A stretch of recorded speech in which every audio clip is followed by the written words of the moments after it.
Assassin's Creed Origins takes us to Egypt, but it's wildly different from any Assassin's Creed game you've played before. Here to explain why and how it all works now is the person who reviewed it, Louise Blaine. Hi, JJ. Hello. Now, before we get started, this is going to be a spoiler-free review, and the footage you're seeing is from the Xbox One X version, so it's very pretty. Super pretty. So, Assassin's Creed Origins then, Lou, you say that it's a game that's full of stories that isn't necessarily like the main quest story. Yeah, the amazing thing is that what Assassin's Creed Origins has done, and they've obviously looked at previous Assassin's games and gone, right, so people play Assassin's Creed for the story. No, they don't really. They play it for the stabbing and they play it for the sneaking.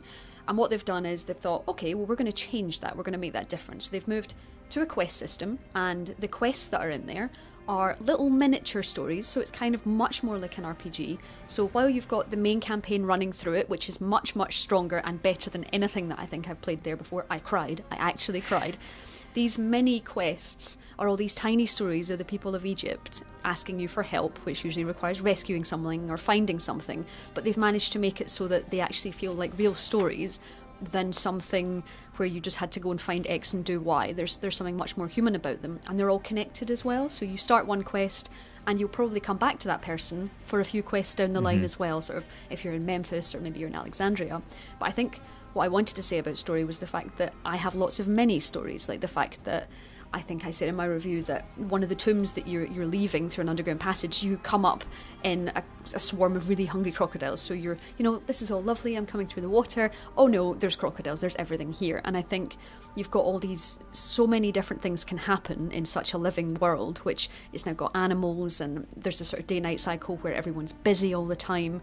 So all of that means that you'll end up, I just want to go to Fayum. So you end up discovering regions at the same time as helping some rebels or being attacked by lions, or oops, there's a hyena, or what will I see over here? So you keep on making these little I hate the word emergent, they always use it, emergent gameplay, but it is what that is. The world spits out these situations at you and you need to fight them off. So I think for the first time, Assassins feels like rather than running from point A to point B over very pretty landscapes, you are still going over very pretty landscapes, but those can eat you and get you and potentially kill you and end up with arrows in your head on fire. And I guess because it's a dynamic world like that, you might be coming out of that tomb, like you said, and be attacked by alligators. But also those alligators might not be there because they might not be... It could be nighttime or they could be sleeping. So there's an ability in the ability tree which you unlock quite early, and I will say probably do it first as some of the quests require it, where you just hold a button and you'll pass time from morning to night. So if you want to go in a little bit stealthier at night, that's fine, you can do that. Or you can change it so that the sun's splitting the skies and everything looks super bright and super rich and alive. So the fact that you can change that for your own preference, but also you'll need to do it for quests. Sort of merchants will leave their stalls at night, so there's one bit where you need to follow some merchants. That's not a tail quest. There are no tailing quests. There's no opening up the world and saying, I have to find the gold target who I will then tail, who doesn't want to see me, like the kind of annoying drudgery. That's gone. It's just go to this place, do this thing, get involved with this world and go have fun with it. And I think it's that everyone playing, like, you'll play the same missions as everybody else if you're going through the main story, but you'll have a different experience because different things will happen. It'll be a different time of day when you're doing it. There'll be different distractions for you to look at. There'll be different animals around. Absolutely. And also the fact that maybe you've got to assassinate a certain person, but that person is currently being attacked by alligators. So that changes things somewhat when sometimes you get to a place and you're not quite sure if that person's meant to be dead or not, but all you have to do is confirm the kill. So there's these things called where you're avenging other assassins in the world, which not necessarily always your friends, just sort of random assassins from around the world. You'll find them on the map in a blue skull. It says avenge this person, and then you have to just find the thing or person that murdered them. So one of them I found was a guard that did it. Another one was literally a hippo that was just at the side of the side of the water. So all these things are like, okay, all of this is being discovered, all of this is changing, and whether they're alive or dead is interesting. So it is a brand new, almost like RPG Skyrim-esque world now. So there's a lot of things that changed. The combat system has been totally overhauled. Like you say, tailing missions have gone away. All of the stuff that was irritating that people would say was irritating from the other games is being ironed out now. So the combat is a totally new way of fighting. Yeah, so previously the combat was more a case of waiting for someone to hit you and then queuing up with one button and then managing to hit a counter button and you'd kill everyone. That is not the case anymore. You bring up a shield with your L1 or your left bumper, and then on your right shoulder buttons are light attack and heavy attack. Which, when it comes to the type of enemies you'll be fighting, it's actually really good because they're holding shields. You're going to need to break those shields with hard attacks. You need charged attacks for some of them. There's an overpower thing where you go all yellow and smashy and angry, which when your adrenaline gauge is full, that's when you sort of implement that.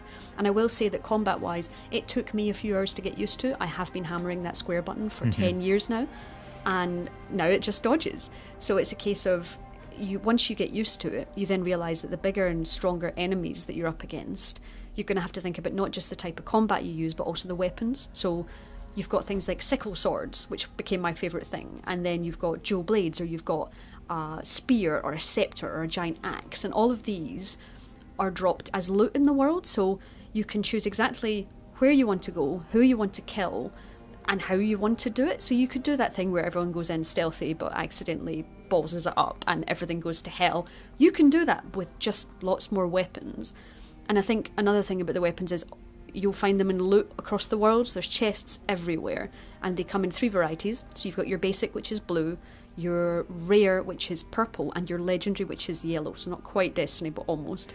And your legendary weapons have exciting perks on them, so they can go on fire, or they can be cursed where you've lost 3/4 of your health, or you can have a shield that puts people to sleep or poisons people when you block. So there's all these really fun extra tools that are just kind of like icing on the cake. They're just these really nice fun additions. It was already fun, the combat was already cool, and then there's all these extra bits where you realise, oh, you're poisoned now, I can just kind of leave you to die and go on to the next person. So it's really different and amazing. Okay, and they've also taken a lot of hints from other Ubisoft games as well. So you've got the Far Cry style, like gathering and hunting to upgrade your gear, and also camps that will be very familiar to people who play Far Cry. They will be very familiar. I don't think nobody is reinventing the wheel here. This is kind of, we know Ubi make great open worlds, and what they have done is taken bits from those. So you've got these amazing Far Cry style camps where there are maybe someone to rescue or rebels to find, or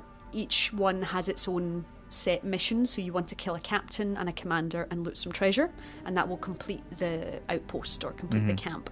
So you go in there, but you can sort of maybe clamber up a nearby tower. Maybe there's a fire source there. Maybe you can light your 5 arrow bow on fire, and maybe you can start picking off people from there. And maybe you can hit your arrow off a cage, which will release a lion, which will then cause extra chaos. So you can play with them in all these different ways, which you simply couldn't in an Assassin's game before. It was either stab or be stabbed, but now it's, oh, I can watch everything on fire. So it's chaos time. There is Far Cry elements, which mean that running across the open world is really distracting as well, because you're like, oh, there's a heron, I need that for this, or oh no, that I can need leather and I can use this, because you've got like 5 craftables. You've got your hidden blade, you've got your bracer, you've got your chest plate, your quiver, and these all need, and your tool belt, and these all need upgraded, so you can basically be a Terminator and hold as much stuff as possible.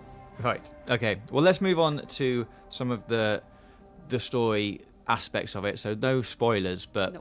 What is the Bayek? What's Bayek like as a character, and how is that all? So Bayek is a Magi. He is basically one of the protectors of Egypt. So that he protects the values of the Egyptian people. And there is no spoilers here, but a thing happens, and he and his wife then have to sort of go on this quest where they then become what we know as the Assassins today. That's no secret. But the nice thing about Bayek is he doesn't have that oh poor me hero aspect. And also, Bayek and Aya are married, which is really interesting, because normally married couples in games isn't really a thing, because someone's always dead and there's always the sadness. But they're very much together, and they are equal in the sort of, they're both kind of assassins. They both kill people. There's this violence there. There's this everything with Cleopatra and trying to take back control of Egypt. They're kind of intertwined in that, and it's all about reclaiming power.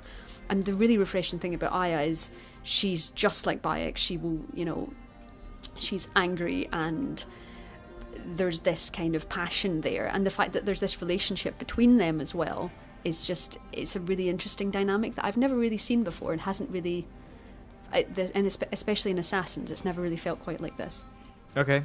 So, moving on away from the story, we've got other side things to do as well. So, not only are the camps and all of the things to collect and all of the crafting elements, but there are secret hidden tombs, which are like sort of mini puzzles. Yeah, you have these tiny puzzles, and the nice thing is that you can ignore these, but why would you want to? Because inside the pyramids is obviously there's treasure, and there's puzzles, and there's weight puzzles, and you want to find, in each tomb there's a stone tablet to find, and there's obviously quite a lot of loot in these rooms as well, so you're going to find good gear down there as well. But it's just exactly how you wanted ancient Egypt to be. It's full of mummies and tombs and sand and scarabs, and there's this, the soundtrack's amazing, and it probably builds as you go under. You light your torch and you sort of head down and through the spider webs, and they light up as you go through, and there's this amazing atmosphere as you're going down. So there's lots of things hidden that I don't want to spoil under there. This isn't an Assassin's game which is just, hey, here's a billion collectibles, go get them. There are collectibles, some of them do run out, but they are all things in the world that you're going to want. You're always going to want the loot, and you're going to want the secrets that come. So it implores you to go deeper without feeling like I have 100 feathers to collect. None of that's there this time. Right. And finally then, the modern day element is there, but you don't have to do it. Yes. Well, you do have to do it, but it's over very quickly. It's not, and you could spend as much time in it as you like, and I'm not going to spoil it. It's great for, if you're a big fan of the AC lore, then you're really going to like it. If you're not a big fan of AC lore and you're literally just there for the hoods and the running, that's fine too. You can jump back in the Animus, but I'm not going to spoil that for people. And one more thing I want to say is the photo mode is probably the best photo mode that I've ever played with, only in the fact that you can see other people's photos. So all you need to do is press the right and the left stick. You will go into photo mode. It's kind of like Instagram, kind of like everyone else. You go through your filters and stuff, but they then appear on the map. So you can look at other people's pictures across the map as little images, and you can then heart them, or if you wanted to not heart them and be unkind, then that's fine too. But I literally think everyone is going to spend far too much time in photo mode. So enjoy the game and enjoy photo mode. Nice. So overall, what are we giving Assassin's Creed Origins? We are giving Assassin's Creed Origins 5 stars.